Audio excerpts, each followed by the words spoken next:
everybody. We're out here on the garden tour out here in Tooele, and I'm here at Chris and Amy's house, and this is a great landscape. They've got like a lot of diversity in here. They've got a lot of water-wise plants. I've been really impressed with everything that I've seen here so far. And hey, Chris, I just wanted to ask, like, would you be able to just kind of walk us through like some of the plants that you've used here and why you've used them here? Yeah, absolutely. So, appreciate the opportunity. We've kind of created the whole landscape to be adult entertaining and child friendly entertaining. We wanted a lot of elevation change in the plant selection as well as the color selection. So that was a big thing. But so we started with a few key pieces. We wanted big trees for shade. We're going on 5-6 years now. So we've chosen some of the legacy sugar maples that will do well in this area. Wow. One of our favorites is the legacy the Sensation box elder. For me, it's a bulletproof tree. I'll get 4 or 5 feet of growth a year. Exactly. It's a beautiful tree. It's still longevity, 60, 80 years. So I love that. Yeah, I totally agree. Like the Sensation box elder for me, I like to call it's like my favorite garbage tree because you can put it whatever kind of garbage soil that you want, and it's still going to grow. Yeah, that's been our big thing. Everybody in the tour has been new to their landscaping. What would you recommend? That's my go-to. That or something like a Honeylocust that's going to be drought hardy as well. Yeah. So when did you move in here? So we've been here for 10 years, but we just put the backyard in about 5-6 years ago. Okay. So wow, that's awesome. Because like Lake Point's kind of a new area for me. I don't really get out here all that much, and so I was also kind of wondering because it seems like it's a little windy out here. Like, what kind of environmental challenges do you have out here? So it does get dry. So mulching is very key. Otherwise, the soil is just going to get leached out. The moisture is going to get leached out of the soil if you don't keep a good mulch base. You'll eat up a lot of water. Drip irrigation has been a key, forcing that water deep. Certain trees we found not as friendly. Our Mimosa, we've been blessed that has survived. It's a little bit brittle. Yeah. But there's certain trees that can be a little bit brittle, and so we have to be careful on that selection as well. But yeah, mainly for us, the thing that we learned in trial and error is learning how to keep moisture in the soil and how to do it water consciously, so that we're not overusing that water. Yeah, so. And it seems like you've done like a really good job as far as like, you say you're running a lot of drip irrigation over here and covering it with like the mulch. I noticed here you had a Ginkgo here, and which Ginkgo is this? It's really kind of unique for a shape on it. So it's a male Ginkgo, and I can't remember the exact species of it. I apologize. We got it from one of the local nurseries here, but this one's just flourished. I mean, it's a slow grower, as you know. I mean, I know. I always tell people if you want an ornamental tree, you could consider a Ginkgo because it'll be ornamental for your lifetime. But I mean, it'll live for years. But yeah, this is one of those trees that it's really showy. You got the fan-shaped leaves. It's very leathery. It's a very unique tree. I really appreciate when people know what it is. Yeah, it's a unique piece that if you know what a Ginkgo is, you can appreciate this. Yeah, and they're surprisingly drought tolerant, which is one of the things that I've loved about them. And they tolerate poor soils and all sorts of wide conditions, and so like that's a really good choice.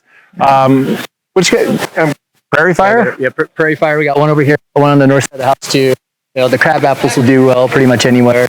They're proof. The sand cherries, you got to be a little bit careful. They love it. They're drought hardy, but they do need iron treatment. They can be a little bit lacking. They can get a little they got a little iron chlorosis here, but I've seen that a little bit. Yeah, I sprayed it with some chelated iron early in the season. We're starting to get some of that deep purple, that deep red back in it. Yeah, it's starting to look really good. So, and I noticed you put some roses in here as well because they're actually one of my most favorite drought tolerant plants. And sometimes when you think about roses, you don't think about drought tolerance. You think that they have a reputation of being fussy and finicky. And for me, most of the shrub roses have been absolutely fantastic. Yeah, so roses are our favorite. We have roses all over the property. A little bit of maintenance. You got to learn how to deadhead, how to properly deadhead, so that you can reinvigorate that growth back. But you'll get color and fragrance all year in your yard. And it's absolutely beautiful. A little bit of work, a little bit of research online. Actually, when you talk about drought hardy, I have 3 roses up front by my walkway that are not on any source of water.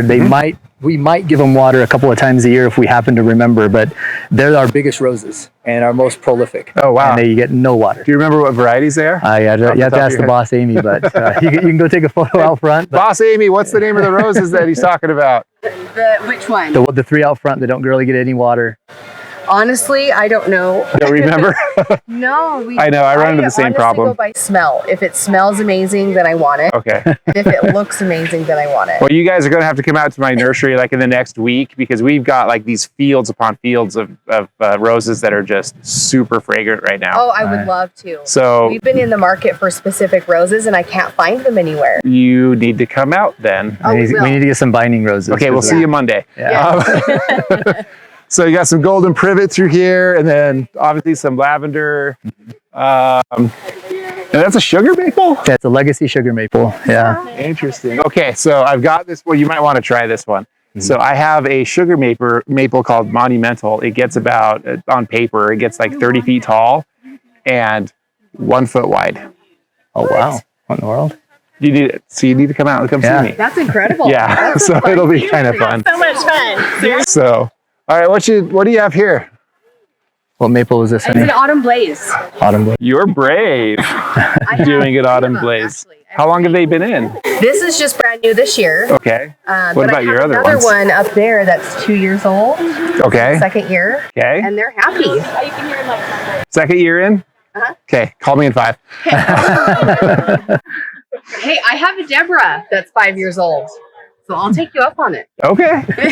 Okay. Especially out here, because I just we've been treating it with an acidifier that has the magnesium, calcium, zinc, iron, and so far it's been helping us. Okay, so. yeah, as long as you're dropping the pH, then yeah, I mean, you can do autumn blaze maples, you know, as long as you're willing to do this labor of love for a very long time, and start buying more and more products to treat it. We're willing to do it because we love them. They are a beautiful tree for sure. Really so, Weeping Cedar of Lebanon? Yep, Weeping Cedar of Lebanon. Awesome. And that is a volunteer from a Hot Wings maple. Okay, that's awesome. Okay, and then you've got, is that a Crimson King that we just put in this last year? Awesome. Oh, I love this. And the butterfly bush, these are like one of my favorite. Yep, a drought hardy like crazy. Yeah, do you know which flavor this is? I know there's so many, it's hard to keep track. But I just remember that it's purple. Really deep purple, because I'm thinking it's probably Black Knight. Yes, it is. Okay. Yeah. Just by its structure and whatnot. Got some burning bush in here. That a Hinoki cypress that you tried? Struggling. Yep. Yeah. In the front yard that is really happy. Really? But this one has not loved it here. Really? So we're going to move it and give it a little more. Does he have it like a little bit more shaded? Yeah, it's shaded. Okay. It's in the front. It's gorgeous. Okay, yeah, because Hinoki cypress, I mean, that's like the Home Depot special that everybody loves to kill. So. Yeah. Yeah. But, it's actually hard to find. We had to search for it. Really? Mm-hmm. Wow. The Home Depot by like my girlfriend's house has like 50 of them a year. Really? Yeah. We had to pretty find easy. it. That's cool. Our favorite tree, my favorite tree in the whole property is my Golden Dawn in the back. Oh, let's go see that. It's tucked away in its own little corner. It's a little bit protected. My 2 Dawn Redwoods on the left, I'm treating right now. They're a little bit nutrient deficient. Yeah, a little chlorotic. That was my main fear about Dawn Redwoods out here. See, and that's the thing. I have another Dawn up front that is just dark green up here. That's beautiful. Really? It's doing great. I'm just struggling a little bit back here, but it's coming back. You can see the dark green coming back out. I've been treating it a little bit here. This one's been struggling a little bit, I think because it's in a berm, and it's just I put a couple extra drippers to baby it a little bit more. But my Golden Dawn is just vibrant. See, it looks really hot, like really happy. Yeah. See, and I like what you've done here, where you've kind of combined like some different colors in here with the 9 barks back here. You know, I love the way that like the yellows and the reds kind of play off each other. So from a design standpoint, I love that a lot. Yeah, and early in the spring especially when the chive blossoms first come out, the deep purple with the lime green, it's very picturesque. Yeah.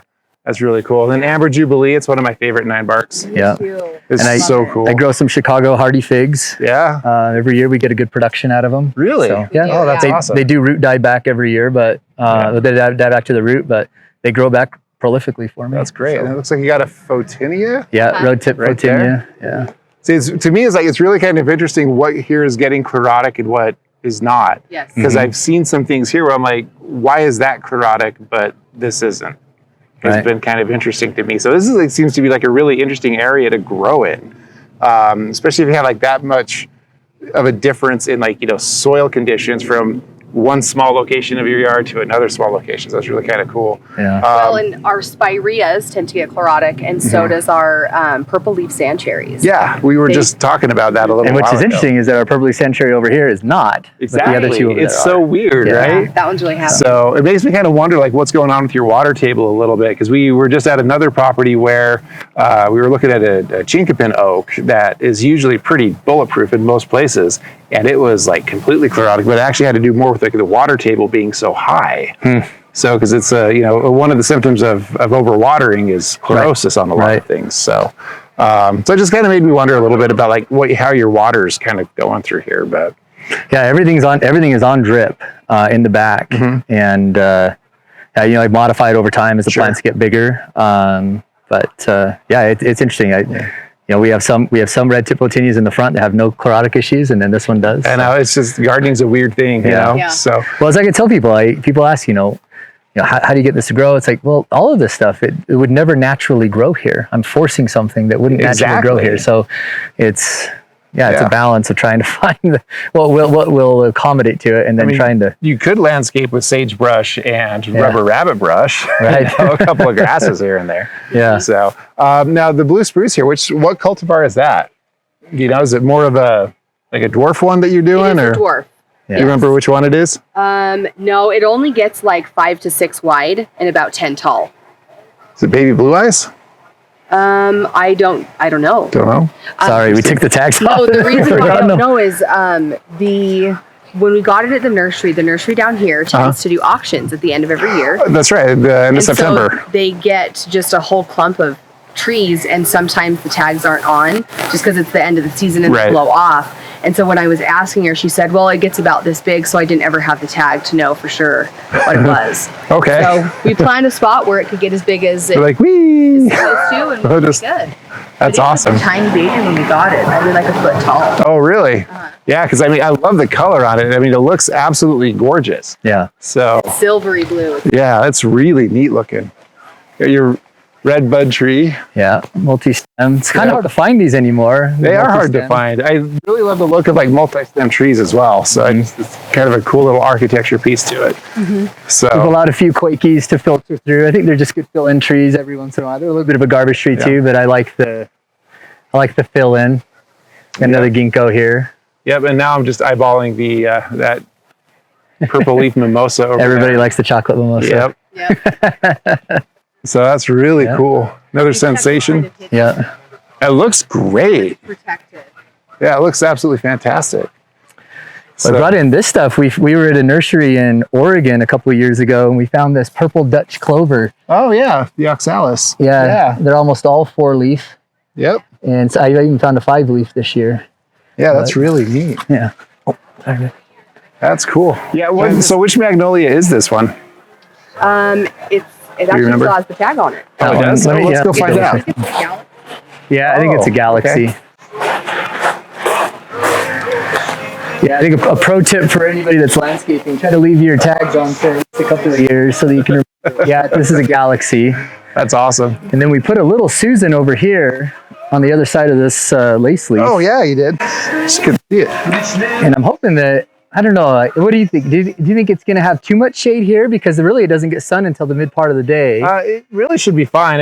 It's a little chlorotic, just a smidgen, but it should be okay. Yeah. I would imagine. We just put this in last year. Yeah. But I wanted this to grow up in between the euonymus and the... Yeah. You'll probably fight a little bit with the growing up and down and dieback and whatever. So this is actually an underrated plant, this little tanacetum. I love it. We love it. We got a little start from a neighbor, and I have it here. I have it everywhere in the yard now. And then it requires, we have some that get no water and it just grows. Yeah, we grew a whole bunch of those for the expansion over at Redwood for their Waterwise exhibit that they have up there. I think we grew that like 4 or 5 years ago for them. We were like the only nursery that bid on the project, so we were the only one that got it. Yeah. Because their plant lists are ridiculous. But I love the space here too. It's like really open, and I love the fact that you can see everything that's going on in your yard from here. Yeah. So it's just cool. Yeah, we wanted to entertain. It says this, having a pergola I mean, it changed especially because we're west facing, it changed the dynamic of our backyard. Where now you can sit out here, if it's 95 degrees, it feels like it's 80 underneath here, 75 because you get your shade. I saw this at a Costa Vida, of all places. I saw they had a pergola with a bar on it. Right. And when we were designing the pergola, I said, at the last minute, I said, let's put a bar in there. So that's amazing. Yeah. No, it looks so cool. I love how you've like kind of just made this the center entertaining area, and it's just so easy to get to every other spot around here. Every other activity zone is just bam, bam, bam. You just totally watch what is going on, and I think that's absolutely amazing. So, you even have when the mimosa fills in here too, it just creates an amazing shade canopy. Yeah, and then when it's blooming, I'm sure it's just absolutely gorgeous. Yeah. So that's like what, about a month away? Yeah, maybe 3 or 4 weeks away. Yeah. I think I've already seen some little buds starting to form on the chocolate. Yep, here you go. Yeah, the chocolate mimosa has them too. Yep. So that's going to be awesome. Yeah. Well, this is an amazing yard. I am absolutely like enamored from this. This is like one of the best yards that we've seen on this whole thing so far. Thanks. So good job. And like really like come out to my nursery like this week. Like find some time off and just come out. Okay, we will. I always like looking at nurseries. So cool. All right. Well, thanks for entertaining me, just kind of walking me around and stuff like that. It's freaking amazing. So